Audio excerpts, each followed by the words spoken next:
ओह यारिन, तुम्हारा इस बंदे से क्या काम?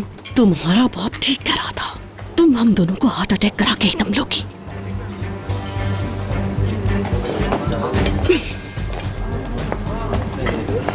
यारिन। अम्मी, हम बस चुप करो और फौरन घर चलो तुम।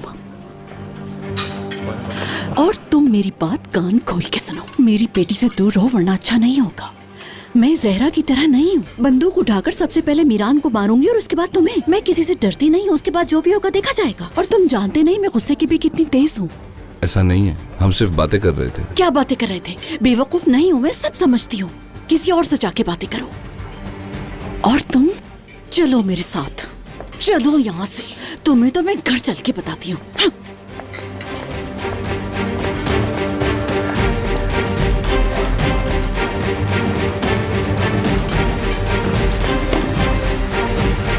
यारिन, मैंने तुम्हें समझाया था ना। कैसे छोड़ दूं मैं अम्मी? मेरे साथ जो कुछ हुआ उसे कैसे भूल जाऊं? तुम्हारे साथ ऐसा क्या हुआ है? क्या हुआ है बताओ मुझे। इतनी सी बात तुम्हारी समझ में नहीं आती? क्यों मुसीबत को गले लगा रही हो? मेरी मोहब्बत को छीना है भूल मुझसे। जाओ अपनी मोहब्बत को। दोबारा ये बात बोली तो जबान खींच लूंगी। बेवकूफ लड़की, कंट्रोल से बाहर होती जा रही हो तुम। अब चलो अंदर, बहुत हो गया तमाशा। चलो अंदर चलो तुम, चलो।